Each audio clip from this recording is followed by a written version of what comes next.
Ugh. It's going to, as I said,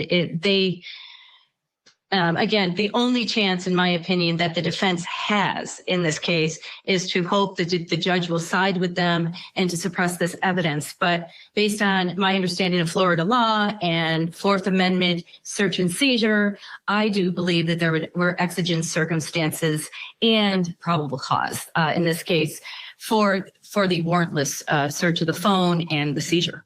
Yeah, and the exigent circumstances are a child is missing. You are the last person known to be with the child. You've told us something that isn't true.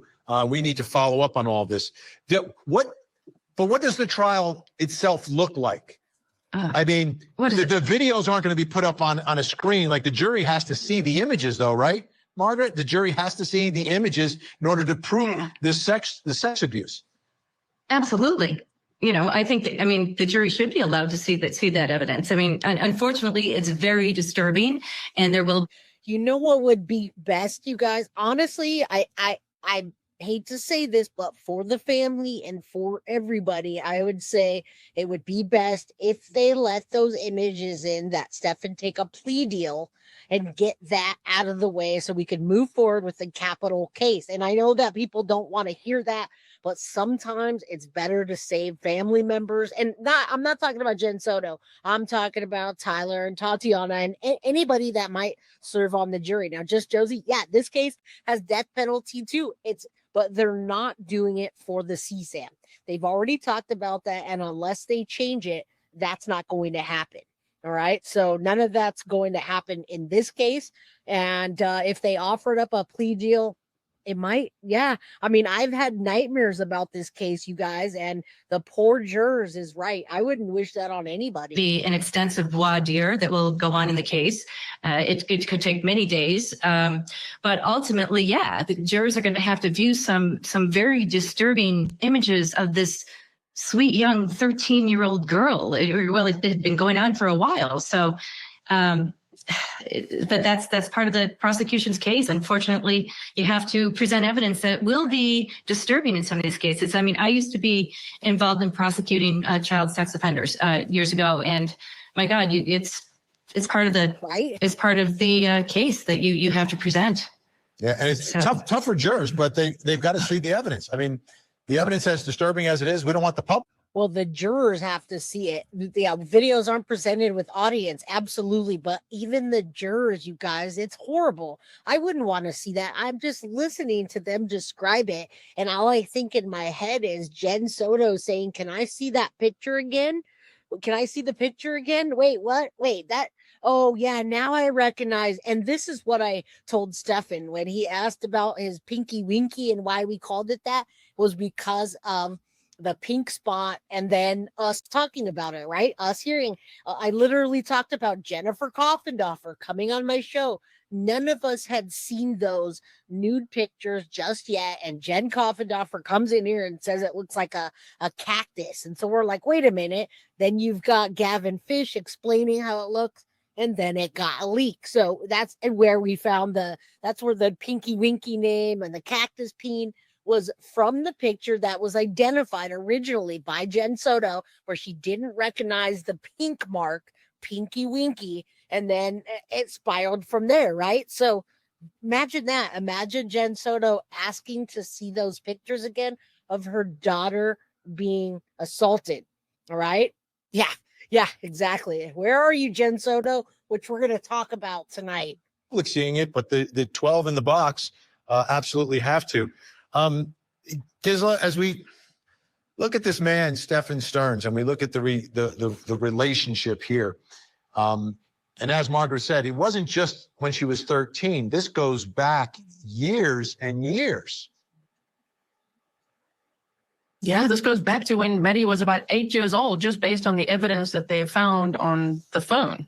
He's also got a USB drive that's not even part of the case with 35,000 other CSAM images. So I don't even know how far back that goes. That would be interesting as well. So I think he's a very, very sick man child. And think about this, guys. There's other people involved in this case with buying, selling, and trading those photos. We've seen we've seen the photos of we haven't seen the photos. We've seen the people that have been arrested recently in Florida to take down the CSAM rings. Okay, so any of those people, including the Santa Claus guy that they called Santa Claus, that lived on the same route that it would be to take Maddie to school, is in Florida. All right. And I'm not sure what your question is, Rosie, but let me know what that means. All right. All right, let's keep going. Where is Jen? That's what we're talking about tonight as well. Where is Jen Soto? Is she ever going to be arrested? Are they doing a Wendy Adelson or a Kayla Montgomery where they're going to use her, wipe her out, and then arrest her? Are they going to arrest her for lying on the stand? They've done that. They've done that in the most recent history on the most recent cases. Who always is the victim. He thinks it's always about him. He feels sorry for himself at all times. I'm sure he's going to feel sorry for himself at his own trials as well. Well, I want to thank both of you. Gisli K, make sure you check out Grizzly True Crime on YouTube and check out the It's a Crime with Margaret McLean podcast as well. We'll see you again both really, really soon. Up next, what have Stephan Stern's parents said since their son's arrest?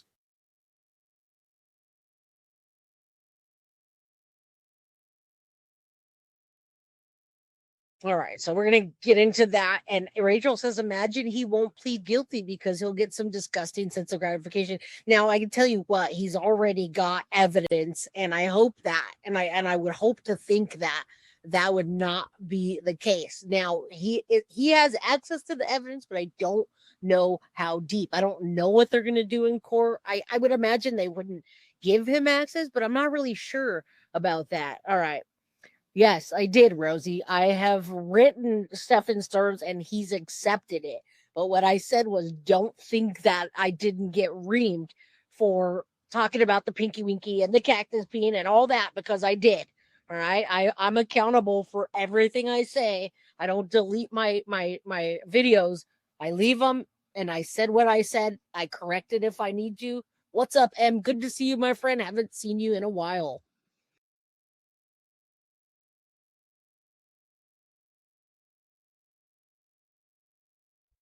Her mom, Jen Soto. Oh, look. Her mom, Jen Soto. Jen had an on-again, off-again relationship with a man named Stephan Stearns. Stearns didn't work much. He didn't own much. So he spent a lot of time over the years living in the house with Jen and Madeline. Then in a strange arrangement, Stearns would sometimes sleep with Jen and Madeline, and sometimes with just Madeline alone. Jen says she didn't suspect anything was going on, but when Madeline went missing and was found murdered, detectives told Jen that Stearns had pictures on his phone of Madeline being sexually abused by Stearns. Her reaction has raised eyebrows and some suspicion, but Jen has not been charged with anything, while Stearns has been charged with abusing and murdering Madeline and is facing 2 trials and a potential death sentence. Horrible case. Horrible case. Absolutely, guys. This is one of the worst cases I've ever seen in my lifetime. And definitely covering this case is awful. It's hard. I've had nightmares. It's not easy. There's battles behind the scenes of YouTube. It's crazy. It's crazy. It's just about as bad as the Sebastian Rogers case. But what I've realized, everybody, is that when we don't talk about it, it's one day closer that Jen Soto gets to slip out of the media, and people aren't talking about it anymore. People aren't saying prayers and justice for Maddie. I wish that we could still do that without having to cover it all the time, but there's going to be a lot more covering up. So you're going to see my ugly mug here talking to you guys about this case, because more to come soon. All right, more to come soon. And this is new content. So let's go over it, because soon we're going to hear about the ruling. A lot of people have pointed the finger at Jen Soto, Madeline's mother, but she hasn't been charged with anything. Nothing criminal. But the choices and decisions she made, according to prosecutors in all of this, were really what set Madeline up to be abused by Stephan Stearns and to ultimately be murdered by Stephan Stearns. Now, Stephan Stearns has his own story to tell about his life, and he has parents. And his parents, in an interview with the YouTube channel Hidden True Crime, Really an insightful, open interview. Talked a You know what? Tyler Wallace is not talking to anybody. It's Tatiana that's talking to people. And I got to say, she stopped talking to people when the whole pedo thing came out. Do you remember when the stupid thing that still haunts me, that damn pedophile H ghost that was going on to different platforms and asking for pictures of Maddie and trying to get involved in the case? Well, guess what? He duped her. And she realized, you know what? We don't know who we're talking to behind the scenes. They could pretend like they're anybody. So now it's stopped. It's stopped. We haven't heard anything. We haven't got to talk to anybody. I just hope that when Maddie's dad or Tatiana are ready to talk, I hope that they're open enough to talk with me, because I'd love to talk with them. But in the meantime, #arrest Jen Soto now. lot about Stearns, talked about their son, talked about their relationship, talked about the case. It was very, very eye-opening. I want you to take a look at a piece of that interview.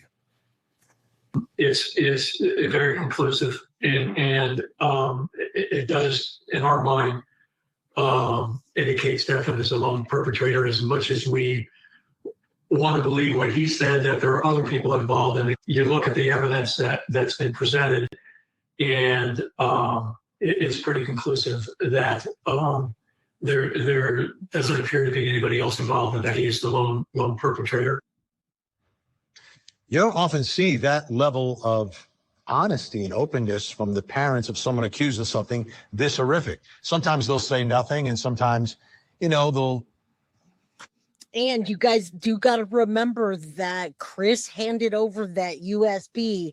Now, he certainly could have thrown it down the garbage disposal or took it to work with him and put it in a big dumpster or whatever. But I don't even know what's going to happen with the USB that he handed over. And again, it's real shocking when you hear somebody's parents being so open with the public. And again, remember, they've got their side, we've got our side, and then there's a third side that somebody else comes in and says, well, actually, so you guys can take what you want out of what Stephan says, what Jen doesn't say, what his parents say. You can take that. Now, I really, truly don't think that the Stearns are going to go sit behind him in court. Of course, when they go, if they go, they're going to sit in court behind him. But like I said, if they go, there's been death threats onto that family. And, I don't blame them for not wanting to show up there when that level of hate is coming out. So we don't know what we're going to see. We'll see it when the trial comes. We'll see what happens. I know they're not close anymore like they were. Put it that way. Point the finger in other